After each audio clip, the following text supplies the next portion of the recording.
Frostbitten here. So this is a battle report. It's actually my second practice game using the Beastmen in preparation for the Southern Assault tournament for 2014. This is actually set up through someone else. I knew that I was going to be playing against two players that were relatively new, and they were in an escalation league playing at 1750 points, and I just didn't want to play a game that small. So I said, hey, just tell them to bring their list. They'll play together. They'll have 3,500 points against my 3,000, and let's just see what happens. I mean, it's totally fine with me. So I'll go through the list, of course. I'll go through the battle, and at the end, I want to kind of go back and talk about my thoughts on some of the strategy involved. So this is Beastmen versus Vampire Counts and Beastmen. So on the far right, he's got a unit of Black Knights. He's got a Coven Throne with his level 4 Vampire on top of it. He's kitted out to be a combat beast. He's got a huge unit of skeletons, and in there I know that he has a level 2 Vampire who's kitted out to be combat nasty, and I know that he has a White King BSB. He might have another Vampire, I just don't remember. But basically the thought is he needs points in core, so there's a bunch of skeletons, and he's got 2, maybe 3 combat characters. There's a building down below, so behind the building, in essence, are his huge unit of zombies, and then the other player has his Beastmen down, so he's got a unit of Ungor, behind him are some Minotaurs. He's got a unit of 20 Gore. I think they have extra hand weapon, they certainly have full command, and he has a battle standard bearer in there. And then way off to the left, he's got another unit of Gore, and this has his level 4 Lore of the Lore of Beasts, and his general. And I think I just don't remember. The level 4 might be his general. And then he's got the Gorgon. So I've got Harpies, a Razor Gore chariot. Then I've got one of my 2 huge hordes of Gore. A Razor Gore in front of him. I've got my Herdstone with 3 level 1 Shadow around it. Now in this game I had 2 Miasmas and 1... Oh, let me think. I think I just had 3 miasmas. I don't think I got Occams this time. If I don't roll Occams, I usually just keep the miasma. I've got my small bunker of Gore with my level 4 in it. And he's up there because I just want to be able to cast Purple Sun in either direction. I'd like to get Purple Sun on his Minotaurs, and if I feel the need to take down those skeletons quickly, I wouldn't mind casting it through them, but my main target are those Minotaurs. Now I've got my best Gore unit, Standard Discipline. It's got my BSB with a +1 Strength banner. He's wasted in that unit, but because of the way I was deploying, I was having a hard time getting my reroll to all my units, so that's why he's there. Front and left corner of that unit is my general. He's a Beast Lord with 1 up rerollable armor save. That'll give him extra attacks, plus the +2 Strength sword. He's got another Razor Gore chariot in front of him, and then my 2 more Razor Gore chariots, another Razor Gore, and another horde of Gore. And I'm pretty sure in this game I gave my Gore extra hand weapons. So you notice if you watch my last battle report, I had a Chaos Spawn. I took him out. My Wizards, let's see, my level 4 has like a Power Stone and the Stone of Spite, and my level 1s, I have the Herdstone and a Dispel Scroll. So, yeah, so he won the turn to go first, and he moves up like you can see. That zombie unit is it's just kind of awkward with that building. I think we had said going into the game that you can't enter a building with more than 30 models because that's the tournament rules, and he knew that. So he's just kind of skirt around it. I don't think he's really worried about it because the zombies kind of suck anyway. Otherwise, everybody else moves up like that. In the magic phase, nothing of significance happens, except he did cause me to... I think I burned my scroll turn 1. So Beastman turn 1. So my thinking here is I want to hang back on the left. I'm not worried about any Beastman unit out there except for the Minotaurs, and so I just want to get maybe 1 miasma off the Minotaurs, throw Purple Sun through them. If I do that 1 time, I'm worried about nothing he has on the left, especially if I get the charge, because I can pick on 1 unit, beat it, run into another one. If he gets to charge me with 2 units, then he has a chance. So my leftmost horde is just hanging out behind the woods, so if he wants to charge me, he won't be steadfast, and I am not in a hurry to get into combat with them. What I want to do is get in combat on the right. Now, ideally, I want my Bestigor going against his Black Knights.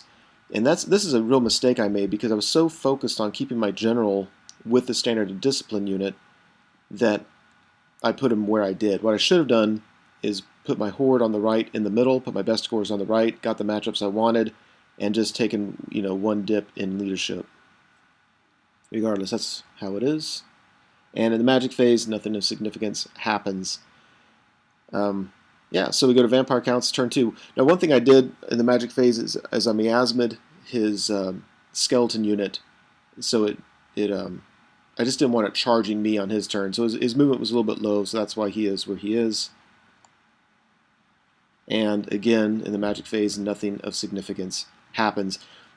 He did, by the way, make his skeleton block a little bit nastier. I think they have the always strikes first and all that kind of stuff. So, on the right, I take a Razor Gore and a Razor Gore Chariot. I park it in front of his skeletons. My plan is for him to if he charges them, I'm going to flee with both, and it should set up a counter charge for me next turn. And if he doesn't charge, I can still counter charge next turn. So that's what's going on the right. On the left, I take one Razor Gore into his unit of Gore, into his unit of Ungore, and I like that. I like the idea of that because I think at toughness 5, 3 wounds, I think I should just win combat and stick. And even if I lose combat, if I can just stick around, that unit of Gore is holding up his Minotaurs. So it's like if I just hold them up, I'm doing my job. So I figure if I do it when I charge in there, I'm plenty strong enough. I should do okay. And on the left, I fly the Harpies up right in front of his Gorgon. Gorgons, I guess, are leadership 10, so he certainly could pass the leadership test to not charge me, move, and then pass a march test, and really won't be affected much by my redirect. But I'm doing what I can. In hindsight, probably what I should have done is just gotten out of his line of sight, let him move around, and then charge him, and then hopefully he doesn't kill all my guys, he beats me in combat, and has to turn around and pursue me the opposite direction. That's probably what I should have done instead of doing this. Regardless, he's hanging back with his general's unit, top left. I have no idea why. Well, I mean, that was his last turn anyway, but things there are pretty slow. So I throw Miasma. One, I Miasma that unit, so their initiative is really low. Even the combat vampires are really low. And so then I throw a Purple Sun at him. I don't really know what I was thinking because more than likely he's going to pass his Lookout Sir anyway. But again, my main thinking is his Minotaurs are held up. I'm not worried about anything else. My only concern about this skeleton unit is that it's going to hold up my units too long. So if I can just, cut that unit in half, I can get finished with combat a lot faster. In hindsight, again, I need to kill the vampire, and with a Lookout Sir, I don't really see why I was going for that. Anyway, it is where you can see it. After combat, yeah, the Razor Gore charged in there, did 0 wounds, and actually took a wound for his trouble. Couldn't believe it. So he runs away on my turn, so that didn't work. So Vampire Counts turn 3. So first off, the Ungore charged the Razor Gore and pushed him through my bunker, causing a panic test, which I passed. Luckily, I don't know if I'm in range of the General BSB or not. I think I am, but just barely. The zombies charge my Razor Gore Chariot. I'm totally happy with that. I think that Chariot's just going to hold them up for a long time. They're going to have a hard time getting wounds through on him. He's got good leadership, a reroll, and it's just keeping it's kind of blocking his stuff a little bit, especially blocking them from getting into my bunker. So I'm happy enough with that. His skeleton block charged my Razor Gore and my Razor Gore Chariot. I fled with both, passed all my panic tests, and he's just sitting there ready for a counter charge. Yeah, so I'm happy enough with how that worked out. I'm happy enough with that. He's just kind of back there doing nothing. And because he charged me and I fled, now he has a failed charge, and he's just kind of holding up all of his units there in the middle. Here on the far left, his Gorgon charged my Harpies. He beat them and overran off the table, so now when he comes on, he can't march. So I'm very happy with that. I mean, the Gorgon eventually could cause me problems, but I don't think he's ever going to get into combat. After combat, yeah. I mean, I kill some of his. I think I win combat even. And we go to Beastmen turn 3. So my initial plan wasn't to charge him with everything, but I thought about it for a minute, and I don't remember what swayed me the most. I think what I liked was if I charge him with one unit, I'm not going to completely destroy them, and then he's going to countercharge, and he can have my flank. If I charge him with 2 units, he can countercharge all he wants, but he won't be in my flank. So that's what I was thinking on the right. Yeah, on the left, you can see what I'm doing. I'm just really just holding in place. The Razorgore rallied, which I thought was nice. I had no leadership, no reroll. He's on a 6 or a 7, so rallying was very much appreciated. And we go to combat over here, and we get in a challenge with my general and his combat-oriented vampire, and I kill him. I mean, I'm still a Beast Lord. Beast Lord's pretty good in combat. Against level 4, it's dicey. Against a lower level vampire, not really worried about it. So I kill his vampire, do a bunch of wounds to him. He crumbles some more, but yeah, like I said, there's no way I'm going to pop him completely. So it looks like that. We go to Vampire Counts turn 4, and so he charges with his Vampire Lord on the right. So we can't get in a challenge between his Lord and my Lord. The only thing that can be in a challenge is his Lord and a champion, which I'm going to do turn 1 just to save me some wounds, because he's going to be doing 7 or more wounds per turn. So what I suggested you do is charge his Black Knights in with them, just to make sure that he does as many wounds as possible. And he talked about it. He really decided it might be better to just go ahead and march them around to the side, and so he can get a flank charge on his next turn. Or if he's not in trouble, he can use them to go threaten my bunkers. So that's what he's looking at the right. On the left, you can see he's just kind of got a nice smooth battle line. That battle line doesn't worry me a bit, except for the Minotaurs. They worry me plenty. I just need to reform and get a purple sun through them. So there's the right. There's the left. He's got a nice clean battle line, but the problem is he's allowing me to focus on just the right flank and not have to worry about the left. I think what you want to do when you outnumber somebody is kind of bum rush them, just get all up in their business. And so it's taking some pressure off there. After combat, yeah, his Vampire Lord just absolutely slaughters my champion, but that's it. Between my general and all those gore, between everything there, I just do a ton of wounds to his skeletons. After combat res, this is where he realizes he's in a lot of trouble. He lost by enough that it took his vampire down to 1 wound and his Coven Throne down to a single wound. So now he's in real trouble. He can't lose combat. Now, if he had charged into those Black Knights, he would have a few more wounds. He may not have lost combat. If he did, he certainly wouldn't have lost by that much. So now he's got to worry about his Vampire Lord. You know, we're not going to be in a challenge. He's tough to wound, but I just need 1 wound to kill that guy. And he better hope I don't win combat on my next turn, because then he's really in trouble. And over here, yeah, we're still just kind of a pillow fight. This time he reformed to get ranks so that the rest of his lines can come in. So now his Ungor can charge the flank of my chariot, if we're still around, and we probably will be. So Beastman turn 4, not a whole lot of movement on the right. On the left, I just reform my bunker to cast Purple Sun through his Minotaurs. I take my Razorgore on the right and redirect his Black Knights, just in case. And over here I do make a mistake. I put my chariot up there. My thinking was I'm just going to flee from whatever and he's going to get failed charges. The danger is if I flee a particular way, I might go through my bunker and they do not have leadership, or not my bunker, my big horde, and I won't have leadership or a reroll. And I should have seen that going into. That was a risk I didn't need to take. After combat, yeah, I just killed a bunch of skeletons, popped his combat lord, his general through combat res, and the VC are now neutered. I go ahead and reform my horde just to take care of the Black Knights, just to make sure they're done, and then I can reform and come back over. And I reform the general, as you can see. Vampire Counts turn 5. His Ungor charges flank of my chariot, which I think he'll win, but I'm not really worried about it. Yeah, his Gorgon charged my chariot. I fled. He charged it with another unit. I fled. It bounced through my horde. I failed my leadership 7 and ran off the board. So just a dumb mistake there.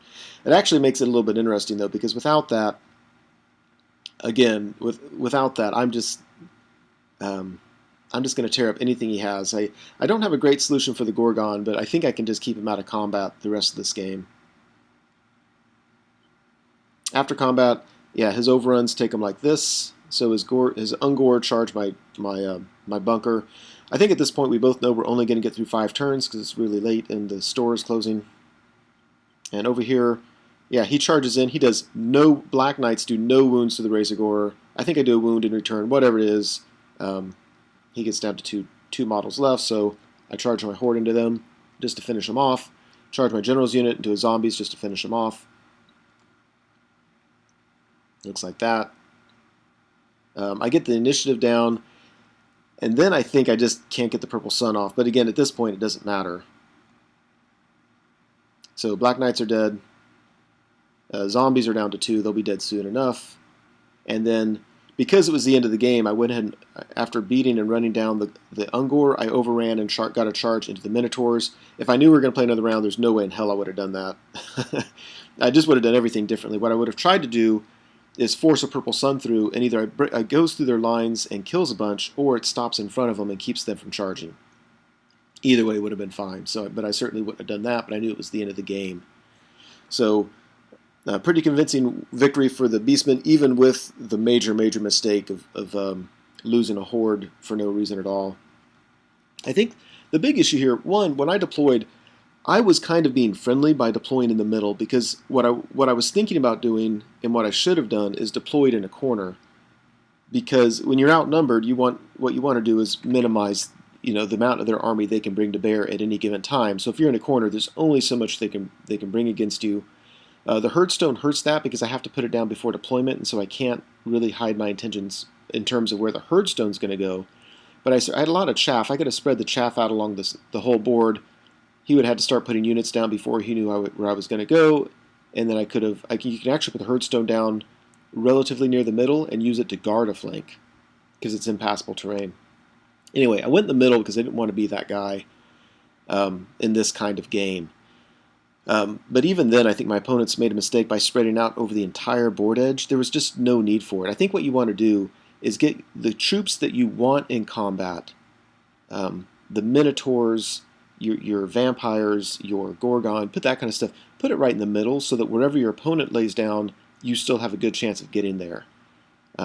Your Zombies, they're not going to help much anyway. Put them on the flank. It's so what if they can't march, they never do anything. Hell, they're zombies. They're not going to do anything anyway.